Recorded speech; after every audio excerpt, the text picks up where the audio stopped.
Lok Sabha election result ಬಂದ ಬಳಿಕ ಕರ್ನಾಟಕದಲ್ಲಿ ರಾಜಕೀಯ ಕ್ರಾಂತಿ ಆಗುತ್ತಾ?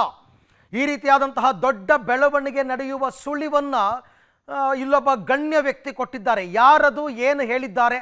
ಈ ಹಿಂದೆ ಬಿಜೆಪಿ ನಾಯಕರು ಆಡ್ತಾ ಇದ್ದ ಮಾತು ನಿಜವಾಗ್ತಾ ಇದೆಯಾ ಅಂತ ಅನ್ನಿಸ್ತಾ ಇದೆ.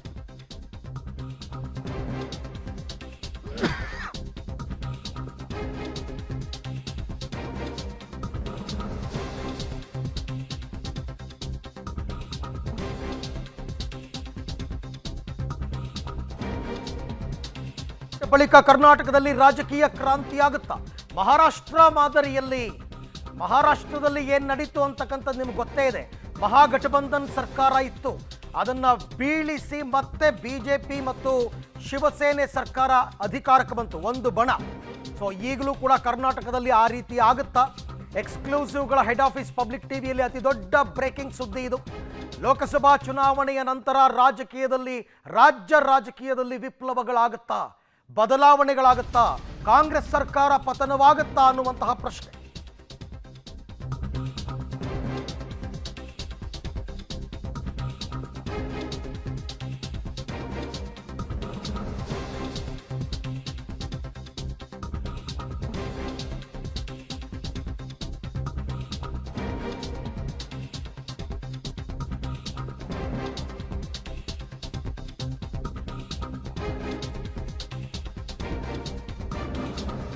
ರಾಜ್ಯ ರಾಜಕೀಯದಲ್ಲಿ ಬದಲಾವಣೆಯ ಸುಳಿವನ್ನ ಕೊಟ್ಟಿದ್ದು ಬೇರಾರೂ ಅಲ್ಲ, ಮಹಾರಾಷ್ಟ್ರದ ಮುಖ್ಯಮಂತ್ರಿ. ಕರ್ನಾಟಕದಲ್ಲಿ ಆಪರೇಷನ್ ನಾಥ ಸುಳಿವು ಕೊಟ್ಟಿದ್ದಾರೆ ಮಹಾರಾಷ್ಟ್ರ ಮುಖ್ಯಮಂತ್ರಿ ಏಕನಾಥ್ ಶಿಂದೆ. ಮಹಾರಾಷ್ಟ್ರ ಮಾದರಿಯಲ್ಲಿ ಸರ್ಕಾರ ಉರುಳಿಸಲು ಕಸರತ್ತು ನಡೀತಾ ಇರೋದ್ರ ಬಗ್ಗೆ ಸುಳಿವನ್ನ ಕೊಟ್ಟಿದ್ದಾರೆ. ಲೋಕಸಭೆ ರಿಸಲ್ಟ್ ಮೇಲೆ ನಿಂತಿದೆಯಾ ಬಿಜೆಪಿಯ ಆಪರೇಷನ್ ನಾಥ? ಕರ್ನಾಟಕದಲ್ಲಿ ತಾವು ಅಂದುಕೊಂಡಷ್ಟು ಸೀಟನ್ನ ಗೆದ್ರೆ ಆಗ ಇದಕ್ಕೆ ಕೈ ಹಾಕುತ್ತಾ? ಮಹಾ ಮಾಡೆಲ್ನಲ್ಲಿ ಆಪರೇಷನ್ ಮಾಡೋದಕ್ಕೆ ಆ ಮಹಾ ತಯಾರಿ ನಡೆದಿದೆ. ಆದರೆ 136+ ಇರುವ ಕಾಂಗ್ರೆಸ್ ಸರ್ಕಾರವನ್ನು ಕೆಡುವುದು ಅಷ್ಟು ಸುಲಭನ ಅಂತಕ್ಕಂಥ ಪ್ರಶ್ನೆ. ಮಹಾರಾಷ್ಟ್ರ ಸಿಎಂ ಸುಳಿವು ಇದು ರಾಜಕೀಯ ತಂತ್ರಗಾರಿಕೆನಾ ಅಥವಾ ಅಸಲಿ ಆಟದ ಪ್ರಯತ್ನನ ಅಂತಕ್ಕಂಥ ಪ್ರಶ್ನೆ. ಹಾಗಾದರೆ ಏಕನಾಥ್ ಶಿಂದೆ ಅವರು ಏನು ಹೇಳಿದ್ದಾರೆ ಅಂತಕ್ಕಂಥದ್ದನ್ನ ಮೊದಲಿಗೆ ಕೇಳ್ಬಿಡೋಣ. हा कोण आहे एकनाथ शिंदे? कर्नाटकमध्ये मी आता गेलो होतो सभेला, ते बोले आमच्याकडे पण नाथ ऑपरेशन करायचं आहे. नाथ ऑपरेशन म्हणजे काय? बोले तुम्ही केलं ते एकनाथ शिंदे, एकनाथ म्हणजे नाथ ऑपरेशन. कर्नाटकमध्ये पण आपल्यासारखंच काहीतरी चालू आहे. लोकसभेच्या नंतर तिकडे होईल. ते म्हणाले तुमचा अनुभव आम्हाला कामी येईल. ठीक आहे बोले, येतो मी तिकडे. हा कोण आहे एकनाथ शिंदे? कर्नाटकमध्ये मी आता गेलो होतो सभेला, ते बोले आमच्याकडे पण नाथ ऑपरेशन करायचं आहे. नाथ ऑपरेशन म्हणजे काय? बोले तुम्ही केलं ते एकनाथ शिंदे, एकनाथ म्हणजे नाथ ऑपरेशन. कर्नाटकमध्ये पण आपल्यासारखंच काहीतरी चालू आहे. लोकसभेच्या नंतर तिकडे होईल. ते म्हणाले तुमचा अनुभव आम्हाला कामी येईल. ठीक आहे बोले, येतो मी तिकडे. हा कोण आहे एकनाथ शिंदे? कर्नाटकमध्ये मी आता गेलो होतो सभेला, ते बोले आमच्याकडे पण नाथ ऑपरेशन करायचं आहे. नाथ ऑपरेशन म्हणजे काय? बोले तुम्ही केलं ते एकनाथ शिंदे, एकनाथ म्हणजे नाथ ऑपरेशन. कर्नाटकमध्ये पण आपल्यासारखंच काहीतरी चालू आहे. लोकसभेच्या नंतर तिकडे होईल. ते म्हणाले तुमचा अनुभव आम्हाला कामी येईल. ठीक आहे बोले, येतो मी तिकडे. 288 ಸದಸ್ಯ ಬಲದ ಮಹಾರಾಷ್ಟ್ರ ಅಸೆಂಬ್ಲಿಯಲ್ಲಿ ಮಹಾಗಠಬಂಧನ ಮಾಡಿಕೊಂಡಿದ್ರು ಕಳೆದ ಬಾರಿ. ಏನೇನಾಯಿತು ನಿಮಗೆಲ್ಲ ಗೊತ್ತು. ಚುನಾವಣಾ ಪೂರ್ವ ಮೈತ್ರಿಯನ್ನು ಶಿವಸೇನೆ ಮತ್ತು ಬಿಜೆಪಿ ಮಾಡಿಕೊಂಡಿತ್ತು.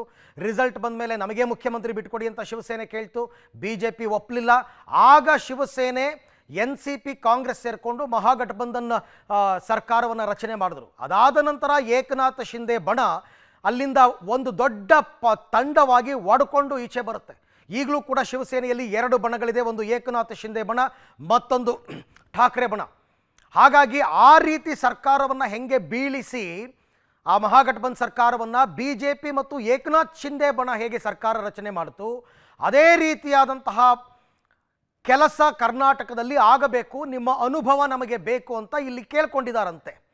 ಸೊ ಹಾಗಾಗಿ ಈ ಪ್ರಯತ್ನಗಳು ನಡೀತಾ ಇದೆ ಅಂತಕ್ಕಂಥ ಸುಳಿವನ್ನು ಕೊಟ್ಟಿದ್ದಾರೆ.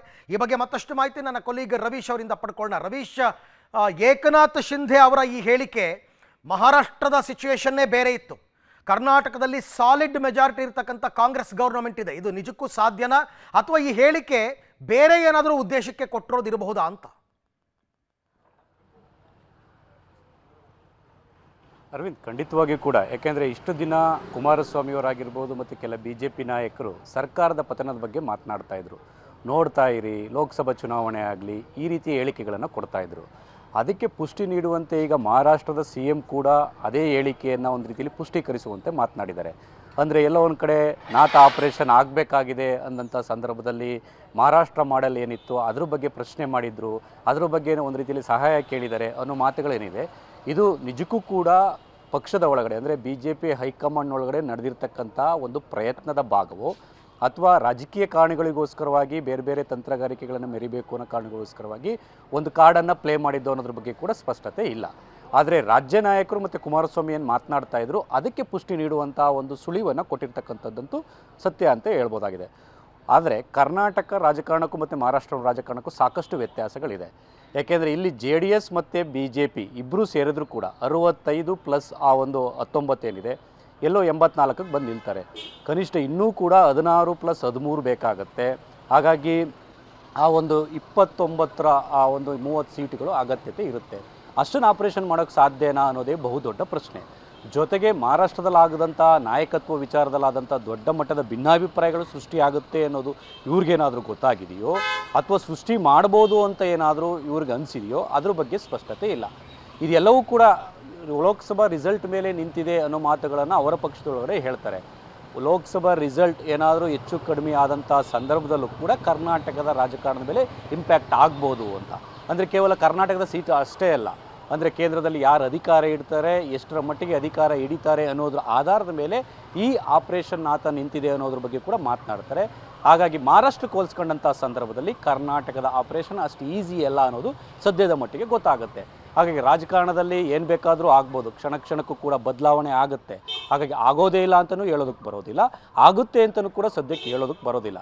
ಆದರೆ ಮಹಾರಾಷ್ಟ್ರದ CM ಕರ್ನಾಟಕದ ರಾಜಕಾರಣದ ಬಗ್ಗೆ ಈ ರೀತಿಯ ನಾಥ ಆಪರೇಷನ್ ಕಾರ್ಡ್ ಪ್ಲೇ ಮಾಡಿರ್ತಕ್ಕಂಥದ್ದು ನಿಜಕ್ಕೂ ಕೂಡ ಅಸಲಿ ಪ್ರಯತ್ನದ ಭಾಗನೋ ಅಥವಾ ಒಂದು ರೀತಿಯಲ್ಲಿ ತಂತ್ರಗಾರಿಕೆನೋ ಅನ್ನೋದು ಕೂಡ ಕಾದು ನೋಡಬೇಕಾಗತ್ತೆ.